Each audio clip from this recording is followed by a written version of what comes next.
পর্বতমালা, যা তুরস্ক থেকে শুরু করে ইরাক পেরিয়ে ইরানের উপকূল পর্যন্ত ছড়িয়ে রয়েছে। এই পাহাড় ঘেরা অঞ্চল পাথুরে আর দুর্গম, যা শত্রুপক্ষের জন্য একেবারে দুঃস্বপ্ন। 1980 সালে ইরাক যখন ইরানের উপর আক্রমণ করে, তাদের প্রথম পরিকল্পনা ছিল ইরানের খুজিস্তান অঞ্চল দখল করে ধাপে ধাপে গোটা দেশের নিয়ন্ত্রণ নেওয়া, কারণ তৎকালীন আরব দেশগুলি খুব শঙ্কিত ছিল যে ইরানি বিপ্লবের প্রভাব তাদের দেশেও ছড়িয়ে পড়তে পারে। কিন্তু বাস্তবে কি ঘটল? 8 বছর ধরে যুদ্ধ চললেও ইরাকি বাহিনী শুধুমাত্র খুজিস্তান অবধি পৌঁছাতে পেরেছিল। জাগ্রস পার হওয়া তাদের জন্য অসম্ভব হয়ে দাঁড়িয়েছিল। পরে ইরানি পাল্টা আক্রমণে ইরাকের ভেতরে ঢুকে পড়ে।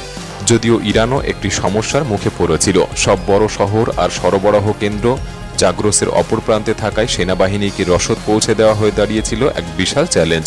অথচ টানা 8 বছর রক্তক্ষয়ী লড়াইয়ের পরেও 1 ইঞ্চি সীমান্ত বদলায়নি। উত্তরের দিকে আবার ইরানকে রক্ষা করে আল বরজ পর্বতমালা, যেটা ক্যাসপিয়ান সাগরের পাশে বিস্তৃত।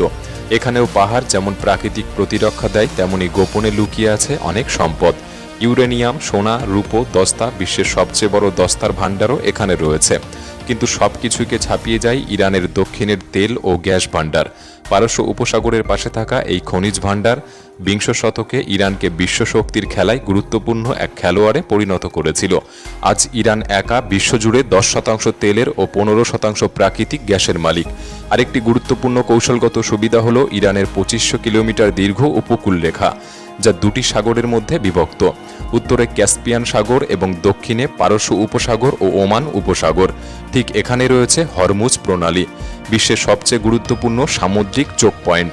ইরানের বন্দর আব্বাস থেকে এই প্রণালী মাত্র 70 কিলোমিটার দূরে। বিশ্বের 15% শক্তি সরবরাহ এই পথেই এশিয়া ও ইউরোপে পৌঁছে যায়। ফলে ইরান যদি চায় এই পথ বন্ধ করে পুরো বিশ্বের জ্বালানি বাজারেই ধস নামিয়ে দিতে পারে। তবে কেউ যদিও সব পাহাড়, উপকূল আর প্রতিরক্ষা পার করে ইরানের ভেতরে প্রবেশ করতেও পারে, সামনে দাঁড়িয়ে থাকে আরেক দুর্ভেদ্য প্রাকৃতিক বাধা, লুত মরুভূমি ও কাবির মরুভূমি। লুতকে বলা হয় পৃথিবীর সবচেয়ে গরম জায়গা। 2005 সালে এখানে তাপমাত্রা উঠেছিল 70 ডিগ্রিতে। এই অঞ্চল অতিক্রম করা শুধু কঠিনই নয়, প্রায় অসম্ভব। এগুলি ইরানের ভৌগোলিক শক্তি, যা একে পরিণত করেছে এমন এক দেশে যাকে বাহ্যিক শক্তি দিয়ে জয় করা শুধু কঠিনই নয়, বরং বুদ্ধির সঙ্গে লড়াই না করলে অসম্ভব। তবে ইরানকে অজেয় করে তোলার পেছনে আরও এক বড় কারণ আছে, এর কৌশলগত অবস্থান আর জটিল ভূরাজনীতি। ইরানকে বুঝতে হলে শুধু তার ভৌগোলিক গঠন নয়, তার জনসংখ্যাগত কাঠামো ও রাজনৈতিক ইতিহাসও জানাটা জরুরি। বর্তমানে ইরানের জনসংখ্যা প্রায় 9 কোটি, যার মধ্যে 95%ই শিয়া মুসলিম। এদের মধ্যে 62% পারস্যবাসী, 16% আর্য, 10% কুর্দি এবং বাকি 12% বলুচি, লুর, আরব ও তুর্কিদের মতো বিভিন্ন জাতিগোষ্ঠী মিলে গঠিত। কিন্তু আজকের যেটা রক্ষণশীল ও শিয়াপন্থী ইরান, একসময় সেটা ছিল একদমই ভিন্ন, একদমই খোলামেলা, অনেকটা উদারপন্থী রাষ্ট্র। 1979 সালে ইরানি বিপ্লবের আগে আমেরিকার সঙ্গে ইরানের ঘনিষ্ঠ সম্পর্ক ছিল। সেই সময় আমেরিকা ইরানকে সামরিক জেট বিমানের মতো আধুনিক অস্ত্র সরবরাহ করত। তবে সবকিছু বদলে যায় যখন ক্ষমতায় আসেন আয়াতুল্লাহ খোমেনি। বিপ্লবের মাধ্যমে ক্ষমতা গ্রহণ করার পর তিনি পুরো দেশের রাজনৈতিক ও বৈদেশিক নীতির ধারা পাল্টে দেন। অনেকেই অবাক হতে পারেন, কিন্তু 1979 সালের আগে ইরান ও ইসরায়েলের মধ্যে সম্পর্ক ছিল অত্যন্ত ভালো। এমনকি 1948 সালে ইসরায়েল রাষ্ট্র গঠনের পর এটি স্বীকৃতি দেওয়া দ্বিতীয় বৃহত্তম মুসলিম সংখ্যাগরিষ্ঠ দেশ ছিল ইরান। কিন্তু খোমেনি ক্ষমতায় আসার সঙ্গে সঙ্গে এই সম্পর্ক সম্পূর্ণ ছিন্ন হয়। তিনি ফিলিস্তিনিদের সমর্থনে সবর হন এবং ইসরায়েলকে ইরানের প্রথম শত্রু হিসেবে ঘোষণা করে। এরপর তেহরান থেকে ইসরায়েল পর্যন্ত কূটনৈতিক সম্পর্ক বাতিল করা হয়, ফ্লাইট বন্ধ করে দেওয়া হয় এবং ইসরায়েলি দূতাবাসের জায়গায় গড়ে তোলা হয় ফিলিস্তিন দূতাবাস। এরপর থেকে ইসরায়েলের পাশাপাশি আমেরিকার সঙ্গেও ইরানের সম্পর্ক দ্রুত খারাপ হতে শুরু করে। কিন্তু ব্যাপারটা এখানেই থেমে থাকেনি।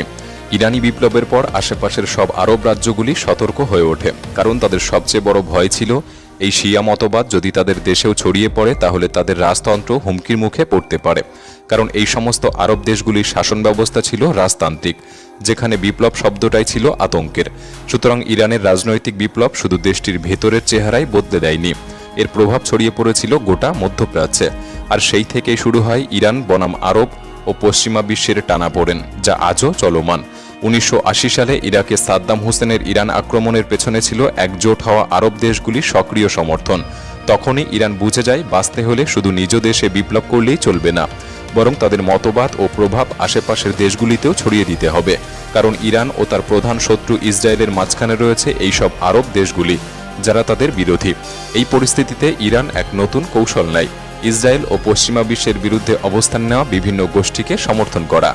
ফিলিস্তিনে হামাস, লেবাননে হিজবুল্লাহ, সিরিয়ায় ফাতেম ইউনিট, ইরাকে আল-বদর এবং ইয়েমেনে হুতি মিলিয়ে তৈরি হয় অ্যাক্সিস অব রেজিস্ট্যান্স নামের একটি প্রভাবশালী নেটওয়ার্ক।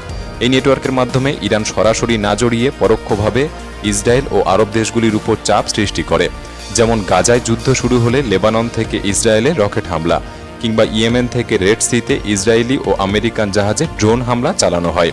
এই প্রক্সি ওয়ার কৌশল ইরানকে আরও ভয়ঙ্কর করে তুলেছে বিশ্ব রাজনীতিতে। যুদ্ধ কৌশল নিয়ে যখন কথা উঠল, তাহলে ইরানের ড্রোন প্রযুক্তি সম্পর্কে কথা না বললেই নয়। 2024 সালের জানুয়ারিতে ইয়েমেনের হুতি গোষ্ঠী যেভাবে ড্রোন দিয়ে রেড সিতে কন্টেনার জাহাজের উপর হামলা চালিয়েছিল তা ছিল নজিরবিহীন। এমন পরিস্থিতিতে ফ্রান্সকে একটি হুতি ড্রোন ধ্বংস করতে $10 লক্ষ ক্ষেপণাস্ত্র ব্যবহার করতে হয়েছিল, অথচ সেই ড্রোনগুলির দাম ছিল মাত্র $20,000। এইসব ড্রোন সরবরাহ করেছিল ইরান, এবং এই একই ড্রোন ইরান নিজের প্রতিপক্ষদের বিরুদ্ধে ব্যবহার করে থাকে।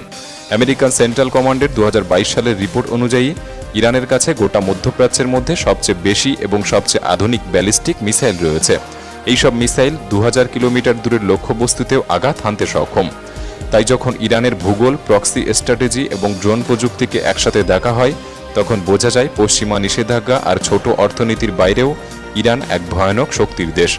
পারমাণবিক কর্মসূচি, প্রক্সি ফান্ডিং ও মিসাইল প্রযুক্তি সবকিছুতেই রয়েছে অস্পষ্টতা, যা পশ্চিমা বিশ্বকে সরাসরি ইরান আক্রমণ থেকে বিরত রাখে। আরেকটি বিষয় যদি বিবেচনা করা হয়, তাহলে দেখা যাবে স্ট্রেট অফ হরমুজ বা বাবেল মানদেব, এই দুই গুরুত্বপূর্ণ সরু প্রণালী ইরানের মিসাইল রেঞ্জে রয়েছে। তাহলে বোঝা যায় ইরানের হাতে কতটা কৌশলগত প্রভাব শক্তি রয়েছে। এখন তো রাশিয়া ও চীন অঘোষিতভাবে ইরানকে সমর্থন দিচ্ছে। তবে ইরান ঠিক কী করবে, কিভাবে প্রতিশোধ নেবে, বা ইসরায়েল আমেরিকার পাল্টা আঘাত সহ্য করার ক্ষমতা আছে কিনা, সেই উত্তর একমাত্র সময়ই দিতে পারবে, এবং সেদিনই হবে নিষ্পাপ শিশু হত্যার আসল বিচার।